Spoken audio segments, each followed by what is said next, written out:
Hello everyone, welcome back to my channel. तो आज मैं फिर से आ गई हूँ आप सभी के लिए एक प्यारा सा मेकअप ट्यूटोरियल लेके डिटेल में। तो चलिए हम करते स्टार्ट। सबसे पहले मैंने लिया वेट वाइप की हेल्प से। एज यू ऑल नो, सबसे पहले मैं अपने फेस को कर रही हूँ क्लीन, सो डैट जो भी डस्ट वगैरह वो अच्छे से रिमूव हो जाए। यहाँ मैं आप सबके साथ एक चीज़ ज़रूर शेयर करनी चाहूँगी। पहले मैं वेट वाइप की हेल्प से पूरे फेस को वाइप ऑफ करती हूँ, देन मैं जो भी जैसे हमारे लिपस्टिक या फिर सिंदूर वगैरह लगाया हो तो उसको मैं सबसे लास्ट में रिमूव करती हूँ। क्योंकि अगर मैं स्टार्टिंग में ही सिंदूर या फिर लिपस्टिक वगैरह रिमूव कर दूँगी तो ऑलरेडी हमारा वेट वाइप गंदा हो ही जाएगा, तो वो उसको कोई फ़ायदा नहीं है। इसलिए मैं पहले पूरे फेस को वाइप ऑफ करती हूँ, देन मैं लास्ट में लिपस्टिक या फिर सिंदूर वगैरह को रिमूव करती हूँ। ये देखिए मैंने लिपस्टिक अच्छे से रिमूव कर दी है। तो अब बारी आ गई है मॉइस्चराइज़र की। मॉइस्चराइज़र आप कोई भी ले सकते हो अकॉर्डिंग टू स्किन टाइप और अकॉर्डिंग टू क्लाइंट। अगर क्लाइंट अच्छा पे कर रहा है तो आप हाई एंड में भी जा सकते हो। अगर क्लाइंट हमारा नॉर्मल पे कर रहा है तो आप कोई भी बजट फ्रेंडली मॉइस्चराइज़र ले सकते हो। तो जैसा कि मैं आपको अपनी हर वीडियो में बताती हूँ कि मैं आई मेकअप पहले करती हूँ, बाद में मैं बेस बनाती हूँ। बट मैं स्किन प्रेप पहले से ही कर देती हूँ, मतलब पहले भी कर देती हूँ, बाद में भी कर देती हूँ। बट मेरे को ऐसा लगता है ना, आई मेकअप करने से पहले एक बार आप फेस को अच्छे से क्लीन कर लो, देन उस पर मॉइस्चराइज़र अप्लाई करके छोड़ दो, सो डैट इतने में हमारी स्किन जो अच्छे से हाइड्रेट हो जाए। अब आप बोलोगे आई मेकअप करने के बाद जो अंडर आई में फॉल आउट होता है तो उसको जब हमें वाइप ऑफ करना होगा तो हमारा जो अंडर आई में जो भी मॉइस्चराइज़र वगैरह होगा वो हट जाएगा। देखो, ज़रूरी नहीं है कि आपको वेट वाइप की हेल्प से या फिर माइसेलर वाटर की हेल्प से अंडर आई में जो भी फॉल आउट होता है उसको रिमूव करना होता है। मोस्ट ऑफ द टाइम मैं क्या करती हूँ, मैं वेट वाइप की हेल्प से बहुत कम ही अंडर आई में जो फॉल आउट होता है उसको रिमूव करती हूँ। मैं ज़्यादातर जो मॉइस्चराइज़र होता है उसको कॉटन में लेती हूँ और जो भी हमारा फॉल आउट वगैरह होता है उसको रिमूव कर देती हूँ। मॉइस्चराइज़र से भी काफ़ी ज़्यादा हमारा मतलब काफ़ी ज़्यादा अच्छे से हमारा जो भी फॉल आउट वगैरह होता है अंडर आई में रिमूव भी हो जाता है और हमारा जो स्किन प्रेप हमने किया होता है उसमें भी कोई फ़र्क नहीं आता है। तो मॉइस्चराइज़र मैंने अच्छे से पेनिट्रेट करा दिया है स्किन पे और अब मैंने स्किन को छोड़ दिया। अब मैं आ गई हूँ सीधा आई मेकअप के लिए मैंने क्या किया, मैंने लिया फॉरएवर 52 से कंसीलर और मैं उसको पहले मैंने अप्लाई किया, देन मैं ब्यूटी ब्लेंडर की हेल्प से उसको अच्छे से ब्लेंड कर रही हूँ। ब्लेंडर आपको ऑलवेज डैम्प लेना है। डैम्प का मतलब होता है ना ही वो गीला होना चाहिए और ना ही वो सूखा होना चाहिए, सिर्फ उसमें नमी होनी चाहिए। एक बार मतलब उसको ब्लेंडर को अच्छे से पानी में डिप करके देन उसको आप स्क्वीज़ करने के बाद ऐसे यूज़ मत करने लग जाना उसको, किसी भी टावल या फिर कॉटन जो भी हमारा कॉटन का कपड़ा वगैरह हो उसमें अच्छे से उसको निचोड़ लेना। उसका जो भी हमारा पानी वानी होगा वो अच्छे से उसको एब्जॉर्ब कर लेगा और हमारा जो ब्यूटी ब्लेंडर है उसमें पानी नहीं रहेगा, उसमें सिर्फ नमी रह जाएगी। ये देखिए मैं अच्छे से इसको ब्लेंड कर रही हूँ। अब मैंने पीच और लाइट ब्राउन शेडो को मिक्स किया है, मतलब दोनों ही शेड मैंने लिया है। पीच भी लिया अपने ब्रश में और लाइट ब्राउन शेडो भी लिया और उसको मैं आउटर कॉर्नर पे पहले आउटर कॉर्नर पे और आप बोल सकते हो क्रीज एरिया पे भी पहले मैं उसको सिर्फ प्रोडक्ट को डिपॉजिट कर रही हूँ। डिपॉजिट करने के बाद मैं उसको ब्लेंड करूँगी। मैडम की आइज़ जो थी वो हुडीड आइज़ थी तो मैं इसमें ज़्यादा कुछ क्रीज वगैरह नहीं दूंगी। मैडम की डिमांड थी ग्लिटर की, तो मेरे को इनको ग्लिटर देना था, मतलब इनको आप ये लगा लो एक टाइप से पंजाबी ब्राइडल लुक मैंने दिया था। ब्रश आपको ऑलवेज सर्कुलर मोशन में चलाना है। ये देखिए पहले मैंने प्रोडक्ट डिपॉजिट किया, देन मैं उसको ब्लेंड कर रही हूँ। ब्लेंड करने के लिए मैं अपना ब्रश सर्कुलर मोशन में चला रही हूँ। ब्रश देखो वैसे तो बोला जाता है ब्रश हमेशा हमें पीछे से पकड़ना चाहिए सो डैट उस पर प्रेशर कम आए, बट अपने अपने हाथ का भी हो जाता है। जो जहाँ से कंफर्टेबल है आप वहाँ से पकड़ सकते हो, क्योंकि हमें कितना प्रेशर देना है वो हमारे ऊपर भी डिपेंड करता है। ज़रूरी नहीं है कि आप ब्रश पीछे से पकड़ोगे तो ही आप ज़्यादा अच्छा मतलब रिजल्ट आएगा। मैं पीछे से भी पकड़ लेती हूँ, कभी मन होता है तो मैं आगे से भी पकड़ लेती हूँ। ऐसा मेरा कुछ भी नहीं है कि मैं ब्लेंडिंग के टाइम पे ऑलवेज ब्रश पीछे से ही पकड़ूँ। बस ये आपको ये पता होना चाहिए कि प्रेशर कितना देना है। आप क्लाइंट से बीच बीच में पूछ भी सकते हो कि मैडम आपको ब्रिसल्स चुभ तो नहीं रही है। इससे आपको पता भी चल जाएगा कि आपका ब्रश स्मूथ चल रहा है या नहीं चल रहा। अब मैंने लिया है डार्क ब्राउन कलर का शेडो और उसको मैं पहले आउटर कॉर्नर पे टैप टैप करके उसको सिर्फ डिपॉजिट कर रही हूँ और फिर मैं उसको आउटर कॉर्नर पे ही ब्लेंड कर दूंगी एकदम सॉफ्ट हाथ से। इसके लिए आपको ब्लेंडिंग ब्रश तो यूज़ करना है बट छोटे वाला ब्लेंडिंग ब्रश यूज़ करना सो डैट आपका जो डार्क शेडो है वो पूरी लिड पे या फिर आप बोल सकते हो पूरे सॉकेट एरिया में ना फैले। ये देखिए इस वाली आई में आप देखिए आपको अच्छे से समझ में आएगा। मैंने डार्केस्ट ब्राउन अभी नहीं लिया, मैंने मीडियम ब्राउन लिया। उसके बाद मैं इसमें थोड़ा सा आप बोल सकते हैं मैरून या फिर रेड रेड रेड सा शेड भी मैंने मिक्स किया था सो डैट मेरा जो आउटफिट है मैं उससे हल्का सा इसको मैचिंग दे सकूँ, पूरा नहीं हल्का सा सिर्फ। देखिए मैं इसको प्रॉपर पूरा इसको मैं इनर कॉर्नर की तरफ नहीं ले जा रही हूँ, मैं सिर्फ हल्का सा जो हमारा क्रीज लाइन है उसके मिड तक मैं ले जा रही हूँ। इसको आप सॉफ्ट क्रीज भी बोल सकते हो और ये सेमी कट क्रीज आप इसको बोल सकते हो। हालांकि ये कट क्रीज है नहीं है, आप इसको सॉफ्ट कट क्रीज का नाम दे सकते हो। अब मैंने रेड कलर का शेड लिया है और आउटर कॉर्नर पे उसको हल्का हल्का से मैं ब्लेंड करूँगी। मतलब आईज का जो आई मेकअप है उसको और भी ज़्यादा अच्छा दिखाने के लिए आप जो हमारा आउटर कॉर्नर होता है उस पर कोई भी डार्क शेड अप्लाई कर सकते हो। ये तो आप सबको पता ही होगा। डार्क शेडो हमेशा आउटर कॉर्नर पे ही अप्लाई होता है, कभी भी आपको इनर कॉर्नर पे या फिर सेंटर में अप्लाई नहीं। सेंटर में भी आप कर सकते हो बट इनर कॉर्नर पे आपको कभी भी डार्क शेडो अप्लाई नहीं करना है। मैंने रेड लिया, उसमें थोड़ा सा मैंने वाइन भी मिक्स किया था। रेड वाइन और हल्का सा मैंने ब्लैक का टच भी दे दिया था सो डैट हमारा जो आई मेकअप है वो काफ़ी ज़्यादा उभर के आए। मैडम के आइज़ काफ़ी ज़्यादा छोटे बट इनके आइज़ पे आई मेकअप काफ़ी ज़्यादा अच्छा लगता है। ये देखिए, अब उसको मैं काफ़ी ज़्यादा सॉफ्ट करने के लिए हल्का सा उसको मैं सेंटर की तरफ ले जा रही हूँ सो डैट जब भी मैं ग्लिटर वगैरह लगाऊँ तो उसमें मर्ज हो जाए, ऐसा ना लगे कि सिर्फ मैंने आउटर कॉर्नर पे ही कलर को रखा है। जब भी आप शेडो अप्लाई करते हो तो आपको उसको उसकी जो हार्शनेस है उसको ख़त्म करना होता है, उसको काफ़ी ज़्यादा सॉफ्ट लुक देना है। क्योंकि आप सॉफ्ट लुक दोगे तभी आपका जो आई मेकअप है वो प्रोफेशनल लगेगा, वरना बहुत ही भद्दा लगता है अगर उसमें कहीं पे भी लाइन दिख रही है या कहीं पे भी हार्शनेस है तो। अब मैंने लाइट ब्राउन शेडो लिया है और जो भी मेरा लेफ़्ट ओवर जो स्पेस था लिड पे, वहाँ पे मैंने उसको अप्लाई कर दिया है। मैंने लाइटेस्ट ब्राउन शेडो लिया है और उसको मैं पूरे लिड एरिया पे अप्लाई कर रही हूँ, जो एरिया हमारा सेंटर वाला और जो स्टार्टिंग पॉइंट हमारा बचा हुआ था। स्टार्टिंग पॉइंट पे तो हमें बिल्कुल ही लाइट शेड, जिसको आप बेज शेड भी बोल सकते हो, वो वाला अप्लाई करना होता है। ये देखिए, दोनों आइज़ पे मैं लाइटेस्ट ब्राउन जो शेडो है वो अप्लाई कर रही हूँ। ब्रश आपको काफ़ी ज़्यादा स्मूथ चलाना है, जैसा कि मैं आपको स्टार्टिंग से ही बोल रही हूँ। ब्रश को आप हार्ड बिल्कुल भी नहीं चलाओगे वरना आपका कलर एक जगह पे डिपॉजिट हो जाएगा, वो ब्लेंड अच्छे से नहीं हो पाएगा। अब मैंने लिया ग्लिटर ग्लू, जिसको मैं अपना लिड एरिया पे अप्लाई करूँगी। मैंने स्टार्टिंग से सेंटर तक अप्लाई किया, कभी कभार मैं ओनली सेंटर पे भी अप्लाई करती हूँ बट जैसा कि मैडम ने मेरे को फ़ोटो दिखाई थी तो उसमें जिस हिसाब से ग्लिटर लगा हुआ था मैं इनको एग्जैक्ट वही शेडो दे रही हूँ, शेडो मतलब वही आई मेकअप दे रही हूँ। तो उसमें जो था उसमें इनर कॉर्नर से लेके हाफ लिड तक था, तो मैं भी इसमें इनर कॉर्नर से लेके हाफ लिड तक दे रही हूँ। अब मैंने सिल्वर और रोज़ गोल्ड जो शेडो था उसको मिक्स किया था और अब मैं वो अप्लाई कर रही हूँ। आपको इसमें सिल्वर ही नज़र आ रहा होगा, पहले मैंने सिल्वर लिया था, उसके ऊपर मैंने रोज़ गोल्ड शेड लिया था जो कि बाद में काफ़ी ज़्यादा उभर के आ रहा था और बहुत ज़्यादा प्यारा भी लग रहा था। मैडम का जो आउटफिट था उसमें थोड़ा सा शैम्पेन शेड भी था, थोड़ा सा रोज़ गोल्ड भी था, थोड़ा सा सिल्वर भी था, मतलब काफ़ी ज़्यादा उसमें मिक्स था। ये मेरा proper Punjabi bridal look create हुआ था लास्ट में, बट मैडम के पास बिल्कुल भी टाइम नहीं था तो इसलिए मैं इनकी ज़्यादा फ़ोटोज़ वगैरह या फिर वीडियोज़ वगैरह नहीं ले पाई। अब देखिए, हमारा जो ग्लिटर है उसमें थोड़ी सी हार्शनेस आ रही है, थोड़ी सी लाइन सी दिखाई दे रही है, तो उसको मैं कैसे मर्ज करूँगी, मैं अपना शेडो लूँगी और शेडो की हेल्प से उसमें मैं हल्की सी ब्लेंडिंग दे दूँगी सो डैट हमारा ये ना पता चले कि यहाँ पे हमारा ग्लिटर ख़त्म हुआ है।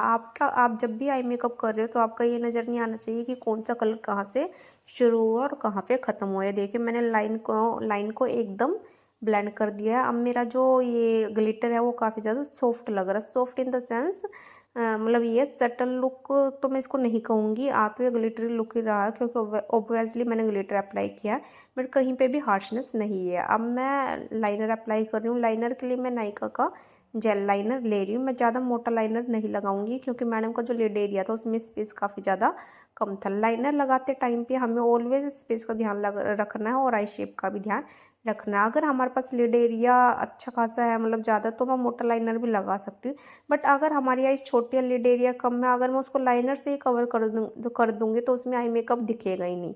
तो इसलिए आपको आई शेप का भी ध्यान रखना है और आपको लिड एरिया यानी आई स्पेस का भी ध्यान रखना है कि हमारा जो लिड एरिया उसका स्पेस कितना है। जेल लाइनर मैंने अप्लाई कर दिया था, जैसा कि मैं आपको अपनी हर वीडियो में बताती हूँ, जेल लाइनर को ऑलवेज लिक्विड लाइनर से लॉक करना होता है सो डैट वो ऊपर की तरफ ट्रांसफ़र ना हो। तो अब मैं जेल लाइनर को लॉक कर रही हूँ लिक्विड लाइनर से। जो शेप आपने जेल लाइनर की लगाई है बस उसी शेप पे आपको एक कोटिंग देनी होती है लिक्विड लाइनर की। मैडम की स्किन काफ़ी ज़्यादा ड्राई थी, आई मेकअप से पहले मैंने स्किन प्रेप कर दिया था बट मैंने एक बार टच करके देखा तो मेरे को थोड़ा सा डिहाइड्रेशन फील हुआ, तो मैंने एक बार और मॉइस्चराइज़र अप्लाई कर दिया सो डैट मेरे को जो मेकअप है वो काफ़ी ज़्यादा, मतलब उसमें कोई भी आप बोल सकते हो केकी लुक ना आए। आपको ऑलवेज फील करना है स्किन को कि स्किन हमारा कितना मॉइस्चराइज़र मांग रही है। सॉरी फ्रेंड्स, बीच में वीडियो बंद हो गया था, मैं ज़्यादा ध्यान नहीं दे पाई। तो प्राइमर का क्लिप और ये जो मैंने करेक्टर लगाया, कंसीलर आप इसको बोलोगे, कंसीलर लगाया, उसका क्लिप भूल गई थी। तो मैंने कंसीलर लगाए इन्हीं के शेड से, 2 शेड डार्कर। मैंने कोई भी ऑरेंज कंसीलर यूज़ नहीं किया है। उसको पहले मैंने लगाया, देन मैंने ब्लेंड किया, और अब मैंने फाउंडेशन लिया। मैडम का जो शेड है मैंने उसी शेड का फाउंडेशन बना लिया है, और उसको मैं अच्छे से ब्लेंड कर रही हूँ। मैं डायरेक्ट इससे ब्लेंडर से ब्लेंड कर देती हूँ फाउंडेशन को। मैं ये नहीं है कि पहले ब्रश से अप्लाई करूँ देन ब्लेंड करूँ, हालांकि वो भी काफ़ी ज़्यादा अच्छा लगता है, बट बार बार मैं फाउंडेशन ब्रशों को क्लीन करना थोड़ा सा डिफ़िकल्ट होता है, इसलिए मैं ब्लेंडर से ही डायरेक्ट ब्लेंड कर देती हूँ। फाउंडेशन आपको ज़्यादा थोपना नहीं है, जितनी नीड आप उतना ही लगाइए, क्योंकि अगर आप फाउंडेशन ज़्यादा लगा देते हो तो हमारा मेकअप केकी भी हो जाता है, और वो अच्छा भी नहीं लगता, और फिर महाभारत रामायण जैसा लुक आता है। तो जब भी हम क्रीम प्रोडक्ट या लिक्विड प्रोडक्ट अप्लाई करते हैं, तो उसको हमें अप्लाई करने के बाद थोड़ा सा गैप देना होता है, उसके बाद उसको पाउडर से सेट करना होता है। मैं सॉरी, हाइलाइटिंग का भी क्लिप लेना भूल गई थी। फाउंडेशन के ऊपर मैंने हाइलाइटिंग की थी, अंडर आइज पे, नोज एरिया पे, थोड़ा सा फोरहेड पे और चिन एरिया पे। तो अब मैं आ गई हूँ हमारा आईब्रोज को। तो जब भी मैं बेस बनाती हूँ, बेस मतलब फाउंडेशन वगैरह, कंसीलर वगैरह अप्लाई करने के बाद उसको टाइम देने के लिए मैं ब्रोज को डिफाइन कर लेती हूँ बीच में, सो डैट जब तक मैं अपना आईब्रो डिफाइन करूँ, जब तक हमारा जो बेस है वो सूख जाए, उसके बाद मैं उस पर आराम से पाउडर सेटिंग कर सकती हूँ। तो जैसा इनका शेप था मैं उसी पे अप्लाई कर रही हूँ। बस जो स्कार्ट्स वगैरह थे, या फिर आप बोल सकते हो जो भी गैप वगैरह था, उसको मैं फिल कर रही हूँ अच्छे से। आईब्रोज को आपको ज़्यादा डार्क नहीं करना, मतलब आप चीज़ ऐसे कीजिए जो अच्छी भी लगे, नेचुरल भी लगे, ओवर कुछ भी नहीं होना चाहिए। शेडो में जो हमारा ये आईब्रो का जो आईब्रो प्रोडक्ट है वो मैं मीडियम लेती हूँ, मैं ज़्यादा डार्क नहीं लेती हूँ। हाँ, अगर किसी की आईब्रो बहुत ज़्यादा डार्क है तो ही मैं डार्क उठाती हूँ, वो भी मतलब आप बोल सकते हो क्लाइंट को देखते हुए। तो आईब्रो मेरा हो चुका है, अब मैं पाउडर सेटिंग करूँगी। उसके लिए मेरा जो अंडर आइज़ है उसमें जो भी क्रीज वगैरह आई है उसको मेरे को पहले अच्छे से ब्लेंड कर लेना। उसको ब्लेंड करने के बाद ही मैं पाउडर सेटिंग करूँगी। जब भी आप अंडर आई में आप पाउडर प्रोडक्ट से उसको सेट करते हो, तो उससे पहले आपको क्लाइंट को बोलना है कि मैडम ऊपर की तरफ देखिए, और जब तक आप पाउडर सेट ना करो, जब तक उनको ऊपर की तरफ ही देखना है। देखिए, मैं दोबारा से उसको अच्छे से एक बार ब्लेंड कर रही हूँ, सो डैट हमारा जितना भी क्रीज वगैरह था वो अच्छे से ब्लेंड हो जाए। इसको ब्लेंड करने के बाद अब मैं इनको ऊपर की तरफ ही देखने के लिए बोलूँगी, और उसके बाद मैं इनको पाउडर प्रोडक्ट से सेट कर दूँगी। ये देखिए, अब मैंने लूज़ पाउडर लिया, जितना भी हमारा एक्स्ट्रा लूज़ पाउडर था हाथ पे, मेरे को उसको एक बार से निकाल लेना है, देन मैं उसको अंडर आइज पे सेट करूँगी। पाउडर आपको अच्छी खासी क्वांटिटी में अप्लाई करना है, ये नहीं है कि ज़्यादा लगा देना, ज़्यादा भी नहीं लगाना, कम भी नहीं लगाना, क्योंकि आप ज़्यादा लगाओगे तो आपका बेस जो केकी नज़र आएगा, और अगर आप कम लगाओगे तो आपका जो बेस है वो ट्रांसफ़र प्रूफ नहीं बनेगा। ये देखिए, दोनों आईज मेकअप में एकदम सॉफ्ट हाथ से, अंडर आई मेकअप बोल रही हूँ, आई मेकअप में नहीं, दोनों ही आपको अंडर आई में क्या करना है, क्लाइंट को बोलना ऊपर की तरफ देखने के लिए, और एकदम सॉफ्ट हाथ से, एकदम हल्के हाथ से आपको अंडर आई में पाउडर सेटिंग कर देनी है, जैसा कि आपको वीडियो में नज़र आ ही रहा होगा। अब मैं पूरे फेस पे लूज पाउडर अप्लाई कर दूंगी, सो डैट मेरा जो क्रीम प्रोडक्ट है वो अच्छे से सेट हो जाए। क्रीम प्रोडक्ट या फिर लिक्विड प्रोडक्ट को जब तक आप लूज पाउडर से, या फिर आप बोल सकते हो पाउडर प्रोडक्ट से सेट नहीं करोगे, तो वो अच्छे से सेट नहीं हो पाएगा, वो ट्रांसफ़र प्रूफ होता रहेगा। अब जितना भी पाउडर पफ की हेल्प से हमने पाउडर प्रोडक्ट लगाया था, उसको बाद में ब्रश की हेल्प से डस्ट ऑफ कर देना, सो डैट हमारा जो पाउडर प्रोडक्ट एक्स्ट्रा था वो हट जाए। अब इनको मैंने वाइट काजल अप्लाई किया था, तो वाइट काजल मैं अप्लाई करने के बाद आज मतलब अब मैं आ जाती हूँ लोअर आई मेकअप पे, क्योंकि हमारा जो लोअर जो हमारा आई मेकअप है वो भी काफ़ी ज़्यादा ज़रूरी होता है। अगर मैं वो नहीं करूँगी तो हमारा प्रॉपर आई मेकअप उभर के नहीं आएगा, मतलब अच्छा सा नहीं लगेगा थोड़ा सा। तो जब भी आपका, और हाँ, छोटे आइज़ पे तो खासकर आपको अंडर आइज़ में भी, या फिर आप बोल सकते हो लोअर लिड पे भी मेकअप करना ही करना है। तो मैं लाइट ब्राउन शेडो ले रही हूँ और छोटे ब्लेंडिंग ब्रश की हेल्प से उसको ब्लेंड कर रही हूँ, जैसा कि आप सभी देख ही सकते हो।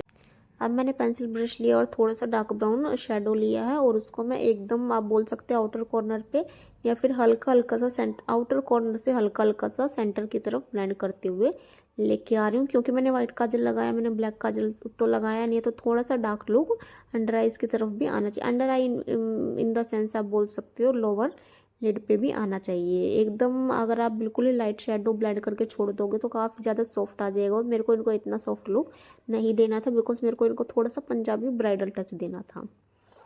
अब मेरे पास ये लिपस्टिक ब्रश पड़ा था, काफ़ी ज़्यादा पुराना है, तो मैं अब इसको मतलब काफ़ी यूज़ में लेती हूँ, मेरे को ये काफ़ी ज़्यादा अच्छा लगता है। मैं हल्का सा डार्क ब्राउन शेडो लूँगी और उसमें हल्का सा मैं ब्लैक मिक्स करूँगी, और मैं लोअर लिड पे उसको जैसे काजल अप्लाई करती है वैसे अप्लाई करूँगी। मतलब आप वाटर लाइन पे नहीं, आपको लोअर लैश लाइन पे अप्लाई करना है, सो डैट हमारा जो वाइट काजल था उससे जो आइज़ थी वो थोड़ी सी खुली हुई नज़र आए, और जो हमारा ब्लैक काजल था उससे थोड़ी सी शेडो प्रोवाइड हो जाए। अब मैं लैशेज़ अप्लाई कर रही हूँ, तो अब मैंने लैश अप्लाई कर दिया था दोनों आइज़ पे। पहले आपको चेक करना कि हमारी जो लैशेज़ है वो छोटी बड़ी तो नहीं है, वो बड़ी ही रहती है। अगर बड़ी है तो जितना साइज़ आपको चाहिए उसके अकॉर्डिंग उसके जो पीछे से लैश है वो कट कर देनी है। जैसे अगर आइज़ छोटी है तो आप को कई बार 3 भी कट करने पड़ जाते हैं, 4 भी कट करने पड़ जाते हैं। आइज़ नॉर्मल है तो आपको 2 कट करने पड़ते हैं, 2 या 3। और अगर आइज़ बड़ी है तो आपको कट करने की ज़रूरत है ही नहीं, आप लगा सकते हो, जैसे कि मैंने अब दोनों पे अप्लाई कर दिया था। तो अब बारी आ गई है ब्लशर की। अब मैं ब्लशर अप्लाई कर रही हूँ। तो ब्लशर में इनको मतलब इनको क्या, मैं किसी भी क्लाइंट को ज़्यादा ब्लशर नहीं देती, मैं नॉर्मल ही ब्लशर देती हूँ, बिकॉज मेरे को ज़्यादा रेड रेड भी अच्छा नहीं लगता। सिर्फ शेडो क्रिएट होनी चाहिए, ये नहीं है कि प्रोडक्ट आप थोप दो। ये देखिए एकदम सॉफ्ट हाथ से मैं ब्लशर अप्लाई कर रही हूँ। तो अब मैं ले रही हूँ पाउडर कॉन्टोर, थोड़ा सा मैं फोरहेड पे लगा लगा रही हूँ, सो दैट जो भी हमारा हेयर लाइन था उसमें बिल्कुल भी हार्शनेस ना रहे। मतलब जब भी हम बेस लगाते तो काफ़ी ज़्यादा अजीब लगता है, इसलिए बेस और जो हेयर लाइन के बीच में गैप रहता है उसको कवर करने के लिए मैं हल्का सा पाउडर कॉन्टोर कर देती हूँ। अब मैं चिन एरिया पे लगा रही हूँ, सो डैट थोड़ा सा जो लाइन का शेडो क्रिएट हो जाए, क्योंकि ये सिर्फ हम इल्यूजन क्रिएट करते हैं, ये कोई रियल चीज़ तो होती नहीं है। तो सिर्फ इल्यूजन क्रिएट करने के लिए मैंने चिन एरिया पे भी अप्लाई कर दिया है। अब मैं कर रही हूँ नोज़ कॉन्टोर। तो नोज़ कॉन्टोर के लिए भी आपको लाइट लाइट सा शेडो क्रिएट करना है। अगर हमारा जो नोज़ है, जैसा कि मैं आपको हर वीडियो में बताती हूँ, अगर वो फ्रंट से मोटा है तो आपको फ्रंट पे थोड़ा सा ज़्यादा प्रोडक्ट, मतलब ज़्यादा नहीं, फ्रंट से आपको स्टार्ट करना है और आपको उसको शेडो क्रिएट करते हुए पीछे की तरफ ले जाना है। और अगर हमारा नाक फ्रंट से जो है वो काफ़ी ज़्यादा शार्प है तो ज़रूरी है, ज़रूरी क्या, बिल्कुल भी आपको नीड ही नहीं है कि आप फ्रंट से स्टार्ट करो। बस आप प्रोडक्ट लो, उसको डस्ट ऑफ करो, और जो भी उसमें पिगमेंट बचते हैं उसको उससे हल्का सा शेडो क्रिएट कर दो। पूरे नोज पे नहीं, जहाँ पे ज़रूरत है सिर्फ वहीं पे। तो अब मैं आ गई हूँ हाइलाइटर पे। हाइलाइटर भी ज़्यादा नहीं लगाना, आपको नॉर्मली रखना है। तो टेम्पल ऑफ द चीक पे मैं हाइलाइटर अप्लाई कर रही हूँ दोनों साइड। ज़्यादा आप हाइलाइटर अप्लाई कर दोगे तो मतलब काफ़ी ज़्यादा ऐसा लगता है जैसे बल्ब सा जला दिया हो हमने। सिर्फ शाइन आनी चाहिए, ये नहीं है कि आप बिल्कुल ही उसको पोत दो।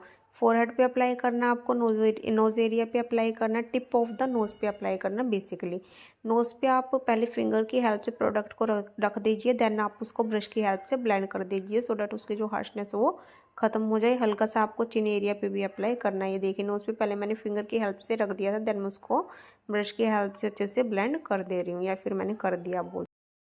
तो अब मैंने लिया है जेल लाइनर, और जेल लाइनर की हेल्प से मैं इनर कॉर्नर पे हल्का सा, आप इसको फोक्सी लाइनर तो नहीं आप बोल सकते हो, हल्का सा मतलब शार्पनेस में इसको दे रही हूँ, जो कि काफ़ी ज़्यादा अच्छा लगता है। मतलब मेरे को काफ़ी ज़्यादा पसंद है। मैं ज़्यादा शार्प नहीं देती, मैं हल्का सा ही शार्प देती हूँ। और इनकी जो आई शेप थी उस पर भी काफ़ी ज़्यादा मतलब नीड थी ऐसा आई मेकअप करने की, या फिर ऐसा लाइनर क्रिएट करने की, क्योंकि मैंने नीचे तो ब्लैक शेडो अप्लाई की नहीं है, ब्राउन शेडो ही अप्लाई किया, तो मैं उसको थोड़ा सा आप बोल सकते हो मतलब थोड़ा डार्क लुक भी आए और थोड़ा सा मतलब सॉफ्ट भी रहे।